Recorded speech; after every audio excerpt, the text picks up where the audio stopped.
Ahoy there. Today on the Red Sea, what is an open secret in your profession that we regular folk do not know or generally are not allowed to be told about? We do not actually know how general anesthesia works at the molecular level. There are theories but nothing concrete. The sheer magnitude of criminal cases that detectives have at will pretty much never even get looked at, much less investigated due to a massive lack of staffing. I hear the solve rate, closed cases, last year for homicides was only approximately 61% US, which sure sounds like a passable grade, but that does mean over 1/3 of murders go unsolved. That's a lot of murderers that might be walking around free out there. Makes you think we probably need more people working these cases. I like to imagine that a lot of the murderers kill at least 2 people and get caught for one of them. So even if some murders go unsolved, the murderer is still in prison.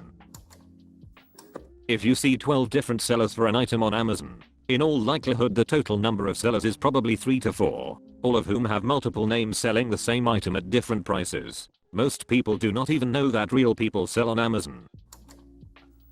Dummy thermostats are pretty common. It basically works like a placebo where people feel more comfortable when they think they have control over the room temperature. It results in way fewer complaints. As a hidden temperature limits, the T-stat may allow you to turn it up 75°F on the display, but hidden in the programming its maximum set point is 68. Living in US military barracks, I can confirm this. Every building I have lived in has fake thermostats. I quickly learned that the heat and cooling was ran on calendars regardless of temperatures, often blasting AC in the winter and heat in the summer.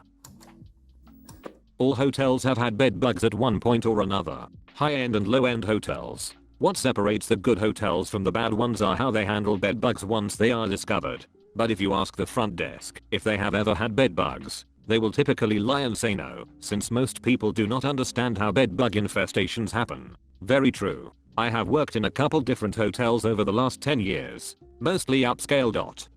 or have had bed bugs one time or another. Also, bed bugs are brought in by guests. Hotels do not just have them. Your luggage will typically pick them up when traveling. This is why you should not put your suitcase on your bed. You can also get them from movie theaters, bus seats, old furniture, etc. As a freelance ghostwriter, most of my clients are Russian or Middle Eastern men who publish 5 to 10 ghostwritten romance or erotica books a week under female pen names. They spend $10K a month and double or triple that by flooding the market. At one point one client told me he had 6 of the top 10 Regency romance spots on the paid bestseller list. Serious question. How do they make money if they're paying you to write them? Short answer is they spend money. I'm not the only person they're paying. They have editors, cover artists, etc. They pay a ton for advertising. But that's how you make money. Self-publishing is a fool's errand if you do not have a ton to put into it. There's so much malarkey out there, and a lot of people just release their malarkey and wonder why it does not sell. These guys are getting great writing, with great editing, and advertising the hell out of it. Then, one of the names they publish under takes off, and that series will sell well, along with any other books published under that false name. The real question: if you know how the game works, why do not you just cut out the middleman and start making all that money? Is it just a lack of starting capital? I do not want to do all the work. My passion is writing, and it pays the bills. I'm not interested in all of the stuff those guys are doing. I used to work in daycare. I have worked at several. I'm American. The law in Washington state was 14 toddlers to 2 staff. And most daycares try to run at the maximum amount, which provides a terribly stressful environment for children. Even if you enroll your kid in a daycare with less children to teacher ratio, the daycare is usually trying to raise it, and a couple less kids being there is temporary. State regulations can be bizarre and cause even less ratio of care ...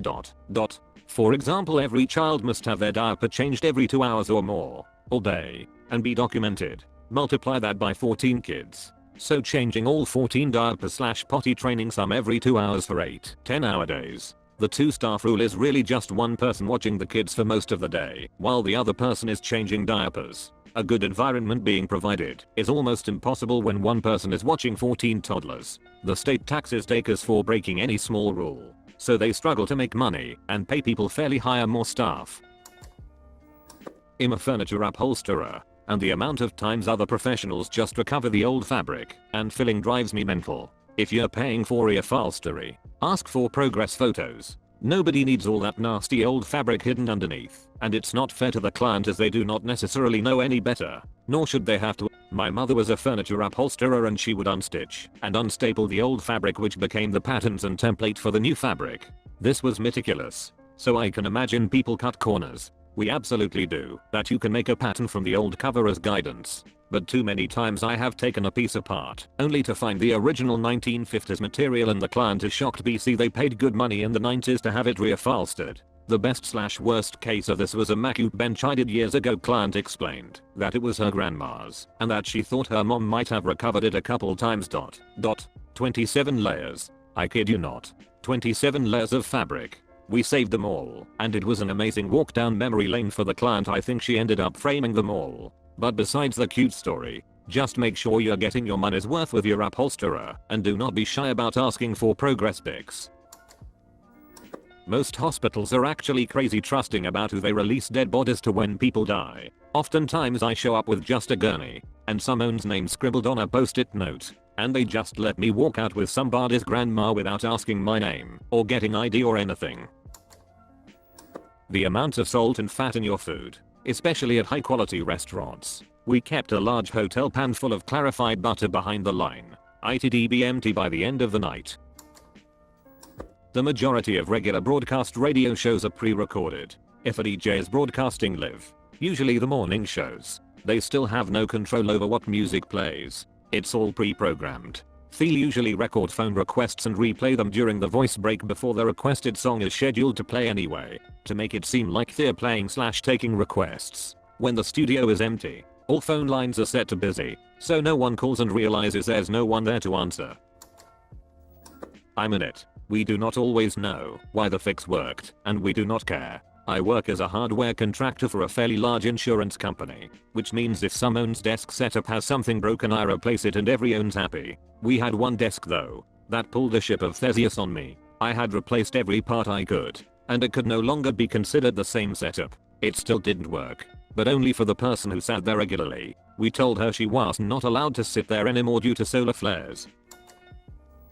At the airlines, we generally have no idea where your bag is at any given time. It follows a chain of events to get to the right place. If it ends up missing, no one is looking for your bag. Your file gets loaded in a computer, and when your bag is eventually scanned somewhere, a person is notified to grab it before it moves on to somewhere else. This also means, if you jump to an earlier flight, there is a strong chance that your bag is going to fly on the original flight. The time is usually too little to go find it, retag it and get it to a new flight. If you jump to another airline and we have already retagged it/handed it off to a different airline, it is done. We are not going to be able to retrieve it. It is flying on that flight. Just because your bag tag shows CLT on it does not mean it was accidentally sent there. We often send bags through multiple cities as it will reunite you and your bag hours faster than the next direct flight. Sometimes, we even send it on other airlines that you never even flew on. We may even send it the other way around the globe.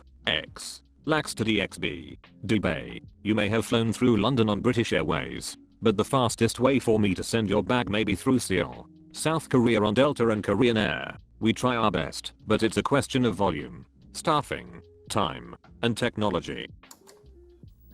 Vet worker here. Probably does not count as a secret, but we absolutely do pet your cats and dogs a lot when you bring them in. I once overheard my dog's cardiologist telling him she'd carry him to the back like the prince you are, instead of him walking on his leash, when she was taking him back for a scan. I loved that vet.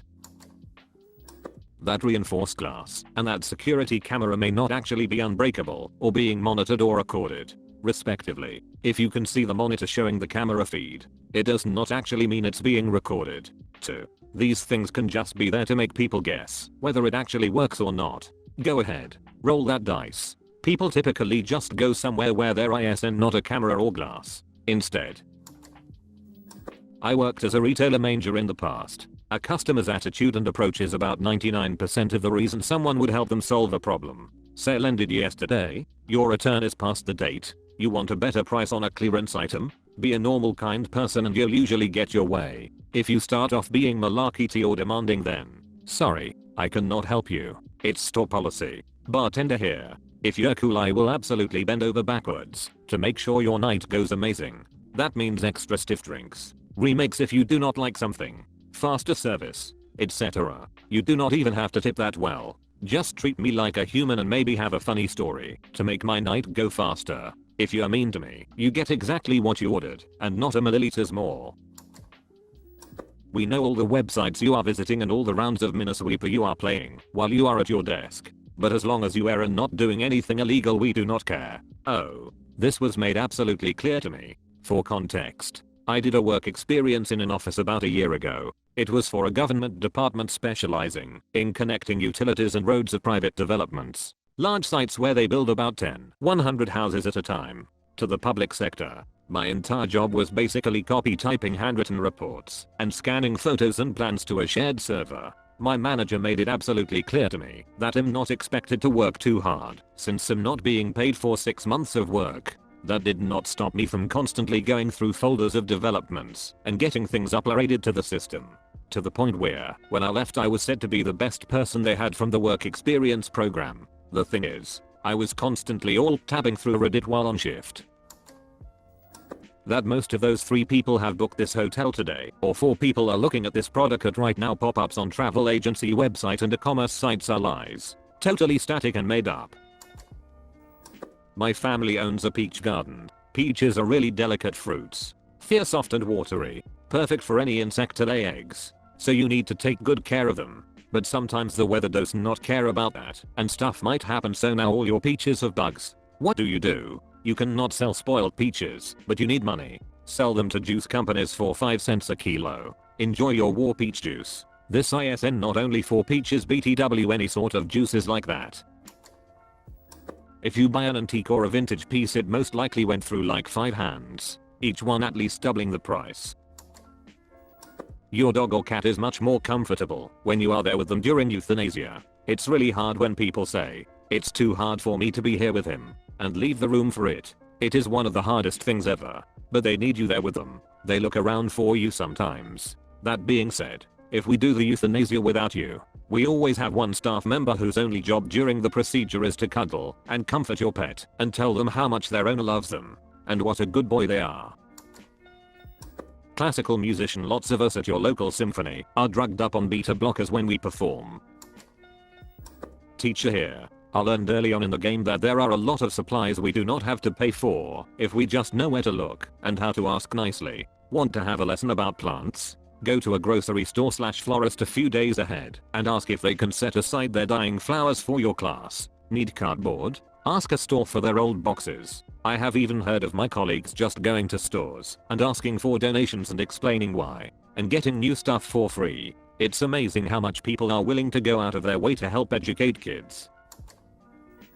When temperamental artists ask us to adjust the sound and we pretend to twiddle knobs. 25 years as both performer and tech. I have seen both the best and worst of both sides. The best was an internationally renowned jazz artist with an incredibly exacting tech rider. He would not enter the venue until his road manager reviewed every piece. The tech director was totally chill about it and told me he and his fans have certain expectations, and our job is to meet them. When sound check started, the artist was incredibly gracious, thoughtful, respectful, and exacting. An absolute delight in every way, and we did not stop until it was perfect. Some artists are temperamental pricks, and some engineers are condescending douchebags. I have had my fill of both. The true pros work together to create a great experience. Going to the hospital by ambulance does not mean you'll see a doctor any quicker. Wash your fruits and vegetables. If a box breaks open and produce falls out, we rebox it and ship it. Libraries throw away, pulp or otherwise recycle a lot of old books. We get a lot of awful, tatty stuff donated. We have old, manky books that we need to get rid of to make shelf space for newer stock. And we have standards for anything we sell off at library stock sales. It's just easier to throw things out. Sometimes things go to the workroom for repair or cleaning straight in the bin. We do this because if customers knew, they might damage things that they wanted to buy from us. For some reason medical device prices are inflated beyond the stratosphere against what it costs to make them. I understand there are more regulating organizations that are applicable for medical devices and not other products. Automotive, electrical, petrochemical. But what the duck? An item that costs us $700 to make is sold to our dealers in $3K. Then they sell those to hospitals in $7K. Then the hospital sells them the client / patients in $10K. Unfortunately it is the end of the video, but do not worry, there are many more coming. Like and subscribe for more videos from the Red Sea. Thanks for watching.